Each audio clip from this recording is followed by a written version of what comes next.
mother. Ayan. Teka. Langis. Kabila. Ayan. Para hindi tayo mahirapan. Kasi kaninang walang langis ito, minamano-mano ko. Mahirap na. Ginamit ako ng drill. Dumudulas.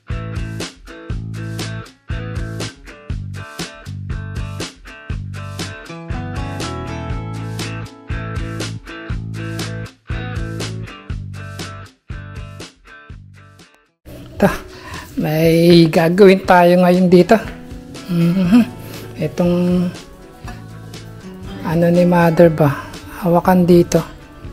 Lumuwag yung mga tornilyo, tinanggal ko na. So ang gagawin natin ay papalitan natin tornilyo ng mahaba at titibayan na natin. Kailangan talaga dito mas matibay pa. Gawa ng lahat ng bigat ng tao ay dito nakahawak. So ayan. Okay, nagawa natin ang paraan yan. So okay, ito na. May gagawin tayo ngayon nga. Tulad na sinabi ko kanina, yung ating tawag nito, yung hawakan ng ano ni mother, ang kanyang gabay ba.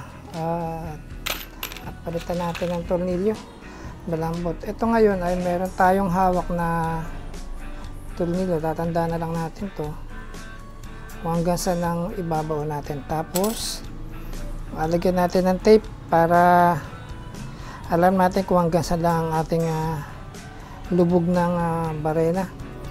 Yan. So ibig sabihin hanggang dyan lang siya, no? Hindi sosobra, hindi kukulangin. Ayan, lagyan natin tape.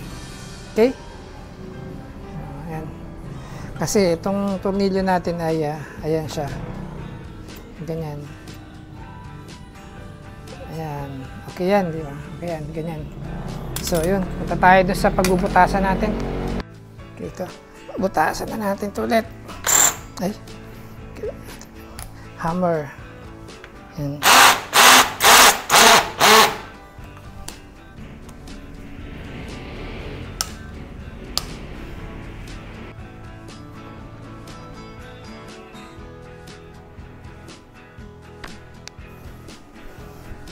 Okay, bubutasan na natin ito, no? Dapat hanggang dito lang tayo. Hindi tayo lalagpas dyan. Ang advantage ng ganito, yung tamang lalim lang ay yung ilalagay natin palaman sa loob, yung pampasikip niya para sa kanyang tornilyo ay hindi masyadong mahaba at mas magandang mag-expand na sakto lang yung palaman natin sa loob. Sukat natin yung ating tornilyo. So good. Okay. Then isa, ganun din. Ang isa pang maganda dyan sa may sukat na hindi kayong patigil-tigil ng trabaho, stop ng barena, sukat ng tornilyo, stop, sukat. Yan hindi. Andyan may guide ka na. Hanggang dyan na talaga ang haba. Ayos. Ito. Wala tayo expansion bolt na lang gagamitin natin at kahoy. Yan. Itong mga ganitong lang, sisiksik lang natin sa mga ganda. Ayan. Tapos syempre parang ipo-force fit natin siya. Ayan. Ganyan. So ayan siya. Ayan. So ayun na siya ngayon. Ito rin ay kuha pa tayo ng ating pang singit-singit dyan. Mas maganda nga sana kung yung pag nito yung banana cue stick. Wala, malayo tayo sa bayan. Kaya ito na lang ang ating gagamitin. Kung tibay din naman to. Ayan. Ayan. Ito, ganun din. So, same din lang naman ang tibay niya. Pagka napasukan ng tornilyo yan, mag-i-expand na yan. Maikpit na yan. So, hindi naman tayo, bili ng bili. At isa pa, napakalayo ng bayan dito sa amin para makabili ng tox. So, ayan tayo. Oh, may tayo. Ayan. Ayan natin. Tama ba lalim? Tama. Okay. Ayan.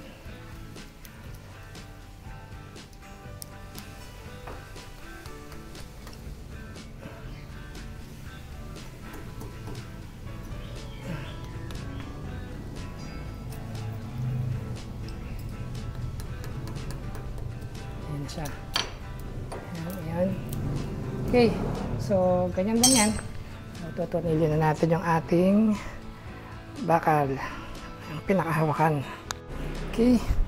Ito. Maliit ang butas. Lalakyan pa natin to. Okay. Wait lang. Ang kanyang butas ngayon ay lumiit. Gawa ng ang aking ilalagay na tornilyo ngayon ay mas mataba kaysa dati at mas mahaba.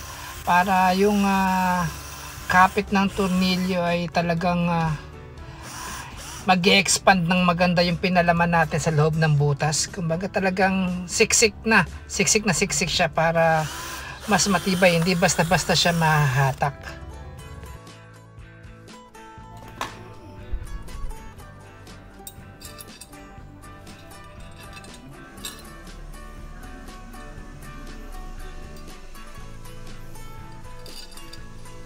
Ayos. Okay, umpisa muna natin, lagyan natin muna ng thread at bago natin. Mas maganda kasi ito, lalagyan muna natin ng thread para hindi tayo mahirapan magtornilyo mamaya. Tsaka super siksik na kasi siya.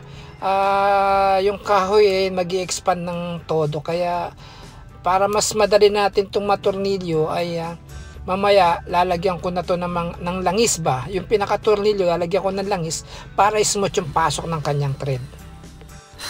Ay, maliit. Ulo. Palitan natin to. Okay, ngayon medyo maikpit na siyang tornilyo, no? Lagyan natin ng langis para medyo magaan-gaang siyang i-tornilyo ba. Ayan. Yun. Ayos na yan. Tatanggalin na lang natin ulit yan para pagka abit tayo ulit. Ayan.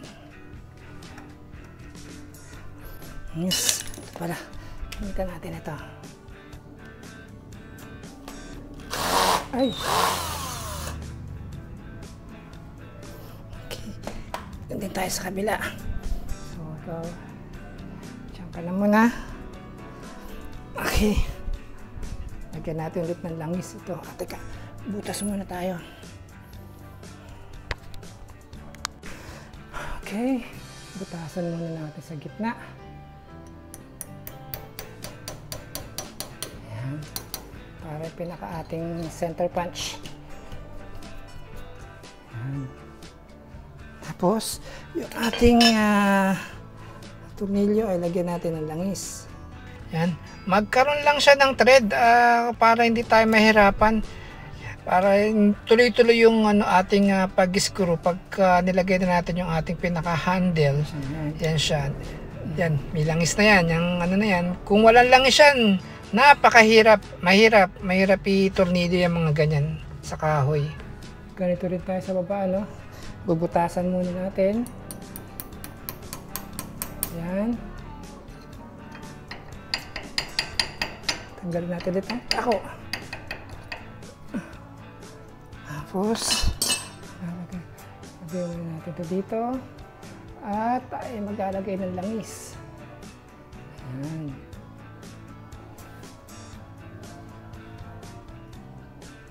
Yan. Para mag-aanggang ang pasok.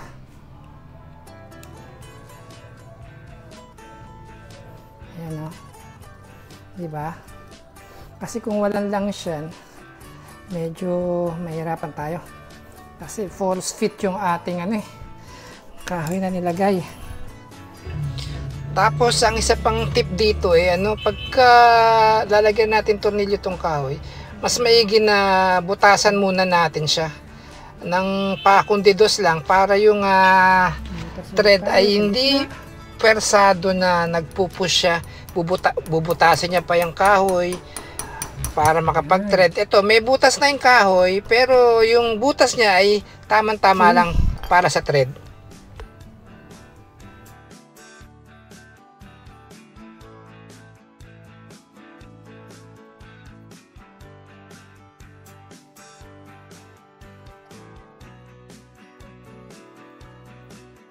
Balik ito.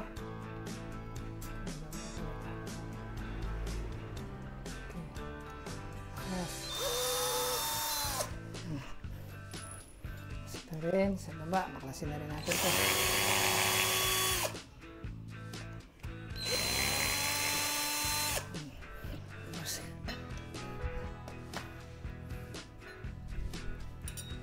Okay, pasok na muna natin ito.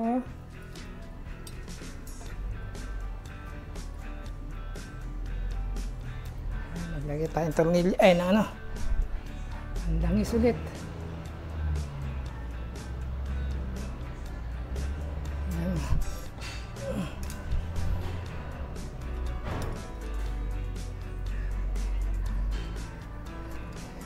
Hindi na sa kabila. Hindi natin langis. Tama ba? Ay, baliktad. Baliktad tayo. Nick, mali. Ito pala ay sa baba itong side na to. Tayo dito. Itong advantage ngayon ng nang naampisa mo ng malagyan ng thread, hindi ka na maghihirapan pang mag-aasinta habang iniigpitan mo, hawak-hawak mo yung handle na yan, hindi mo malaman kung paano mo i-align yung tornilyo. Yan, di tulad yan, pagka meron na siyang butas, di ba? Kahit isang kamay lang ang gamitin mo dyan, papasok na yung tornilyo. Maigpit na siya. Kumbaga, meron na kasi siyang thread, kaya hindi siya ganun kahirap, tornilyo, napakagaan. Yan align na siya. Hindi tulad na sinabi ko kanina, pag wala pang butas, mahirap. Hawak mo yung handle, hawak mo yung tornilyo, ipupwersahin mo siyang i-screw, ibabaon mo. Ayan, lalagyan natin ngayon ng langis para mas maganda pa yung pasok ng ating tornilyo.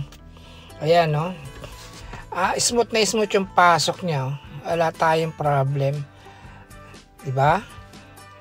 Ito sa kabila, ganun din ang gagawin natin dyan. Mas maganda na talaga yung nalagyan ng langis. Smooth na smooth, walang problema. Alternate natin yan.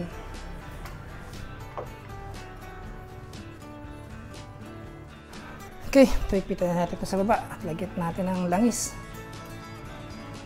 Ayan. Okay.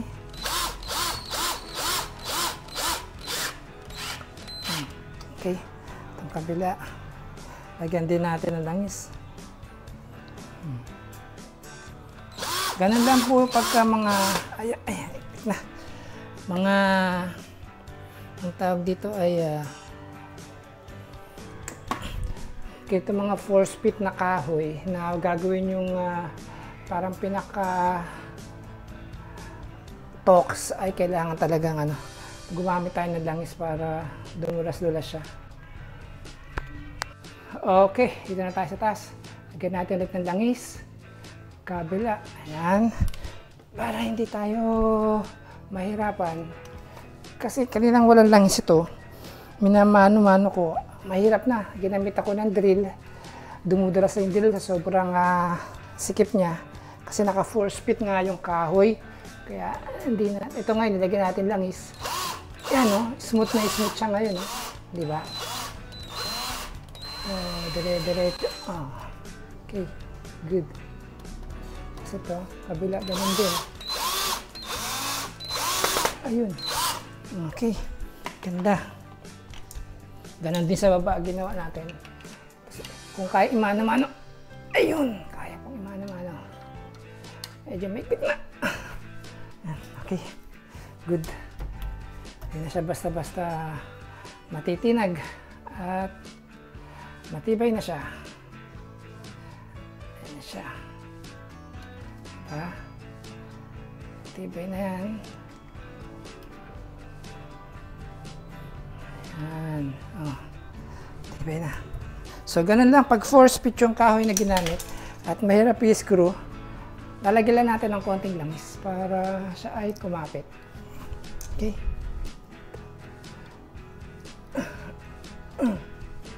Ayan. Ganyan. So, good. One down. Sa araw na to, hintayin natin si Mother. May sinasabi, hindi ko maintindihan, nasa loob. Parang ano, kung ano pinapuputol niya. Parang meron siyang pinapuputol eh.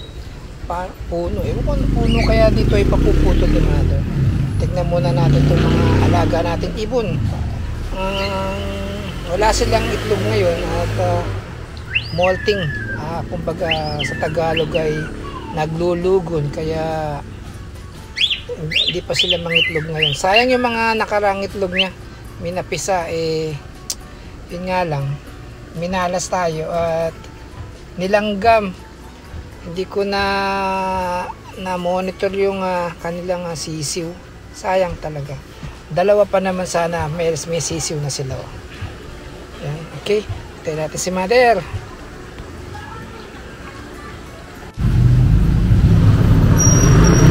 Pinapuputol ni Mother tong malunggay. Hindi nga naman makuha na ng bunga.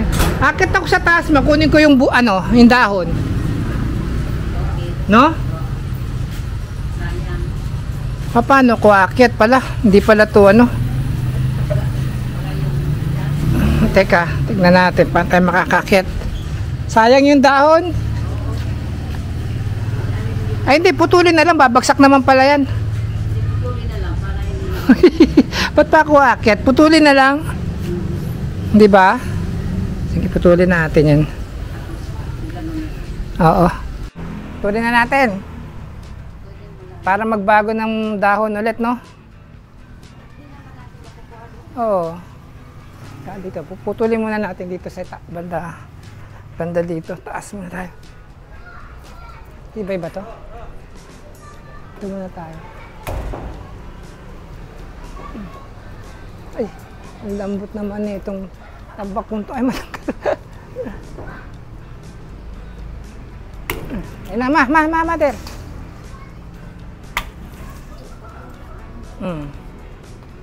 Ayan. Teka. Dali.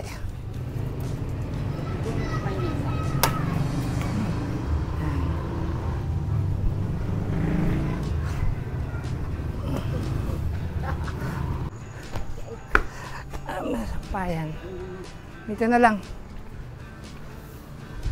Ayan. Ayan. Tapos to sasagad ko na putulin yun, no, Ma? Oo.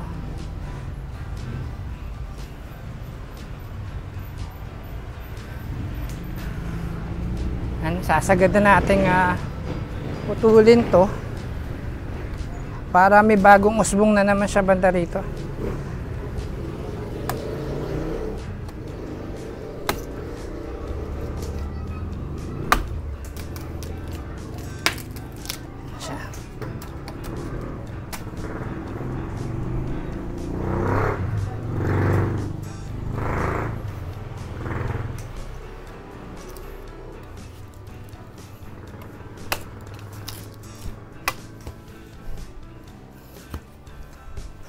Sinong gusto magtanim ng malunggay dyan para hindi nangihingi? Di ba, Ma? Magtanim sa bakuran para may sariling malunggay. Kunin na lang dito sa labas to at ilalagay ko sa labas. Kung sino may gusto, kuhanin na lang. Baka may madaan dyan. At doon ko na lalagay sa labas to, no, Ma? Sa labas na lang. Okay.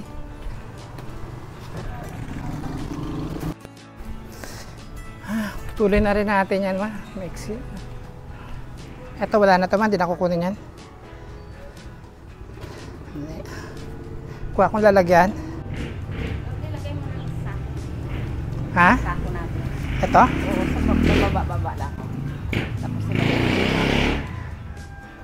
Puputulin ko na maiksi, no?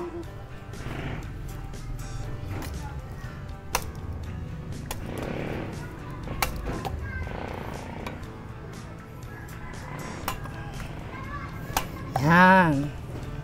Ito. Aba, meron pa pala tong isa. Hindi pa natatanggi. Ito yung pinaka...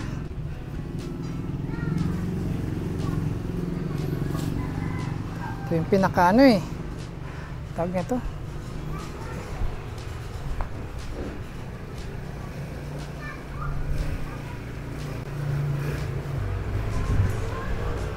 Nakakit ito. Ito mga ito. Awasin natin tong mga piliin na lang ni mama yan pagka nandito na lahat. Itong magaganda ay nasa dulo. Yan. Hiwalay natin to. Ay, okay, makikita din naman ni mother yan. Yan.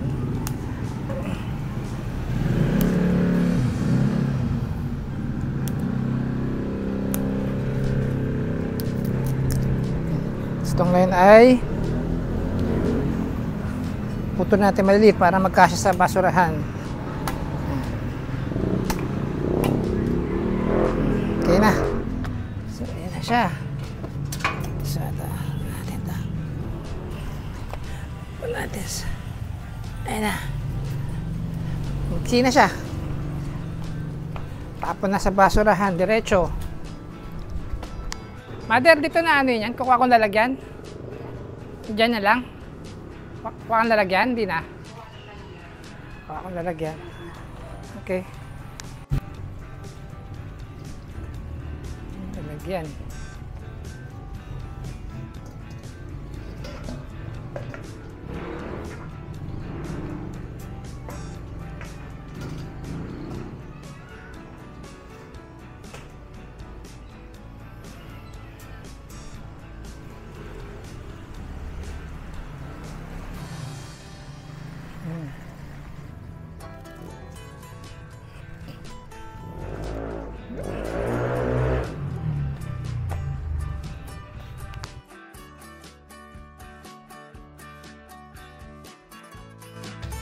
Eto, practice muna tayo ng drone. Obstacle tayo, practice.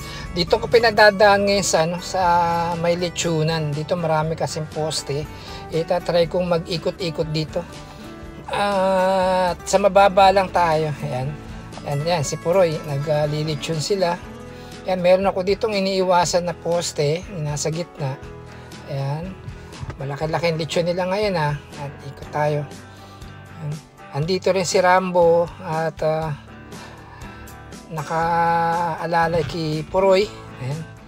Lalabas tayo doon. Lalabas tayo dyan sa kabila, dyan sa likod ni Puroy maya maya. Dito muna tayo, ikot-ikot lang muna dito sa mababang flight. Ayan, tatry natin. Parapin natin sa atin. Ayan, si Rambo. Ayan.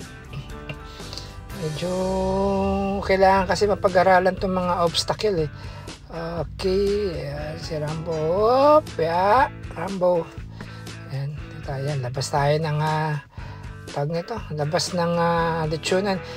Hindi ko pa ma-practice yung ano, yung pag left ng drone ng hindi ganyan papitik-pitik. Kailangan ma-practice ko yung yung ganyan na slowly lang, dahan-dahan lang na ganun dapat. Hindi dapat yung pumipitik-pitik na umiikot siya. Dapat kasi at the same time habang lumiliko siya, nagmo-move forward. Yan. Ayan, nasa lechonan na tayo niyan. Nasa ibabaw ng ng uling. Lalayo tayo, delikado. Baka malaglag. Ayan, taas natin at lumipad lahat ng yung abo. Ayan, si Puroy. Ayan. Kaya lalabas tayo dyan. Labas tayo. Ayan, angat tayong kaunti. Hop. Yan, yung kanyang obstacle, nag-automatic. Yung obstacle avoidance, nag-automatic. Yan, tumaas siya mag-isa. Iniwasan niya yung puno ng malunggay. Yung ito kasing drone na to, wala, ang obstacle lang avoidance niya ay nasa harapan lang. Pero yung nasa gilid, likod, wala siyang obstacle avoidance. Kumbaga yung harap lang niya, kung may 1 meter na nasa harapan niya nakaharang sa kanya, obstruction, kusa siyang iiwas. Ayan, ito. Palapagin na natin, babain na natin. Ayan, ayan siya. Dito. Ayan. Medyo talagang hindi pala ganun biro ang mag-drone kung gusto mo nga smooth talaga yung pag-maneuver. Kailangan gaang din ang kamay. Hindi lang kasi pag-ikot mismo ng drone ng iko-control Yung ganyan, dapat dahan-dahan yan Tapos, pati yung kanyang gimbal, yung camera, dahan-dahan ding nagmo-move. Kung titingin sa baba, titingin sa taas, kailangan dahan-dahan din. Kailangan talaga ng practice. Hindi po pwede talaga yung yung papalipad ka kaagad na malayo. Hindi ko pa to natatry sa malayo. Sabi kasi 2 kilometers pero hindi ko pa tinatry. Mahirap na at baka mag-flyby. Unti-unti ilalayo natin siya unti-unti. Yan. Bababain na lang natin. Kukunin ko na lang sa palad ko at aking tawag nito yung padadapain ko na lang sa palad. Ayun. Okay na. Ayos na to. So, ganun lang ang kanyang practice.